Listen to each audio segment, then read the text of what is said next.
mo ako, pero iba ang pinakasalan mo! Pananagutan kita, pero kahit kailan, hindi kita pwedeng ibigin! Oo, aminin ko, mahal kita, nang dahil sa salapi mo! At nang dahil sa pag-ibig ko sa'yo, handa akong pumatay at mamatay! Katawan ko lang ang minahal mo, at hindi ang pagkatao ko! Mr. Romantiko. Kumusta po kayong lahat, mga giliw naming tagapakinig?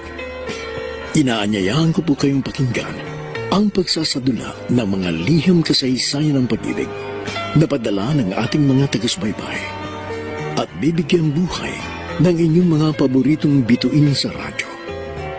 Mga kasaysayang nagtatampo ng mga pusong sugatan, mga pusong sugi, at mga pusong punong-puno ng pagmamahal.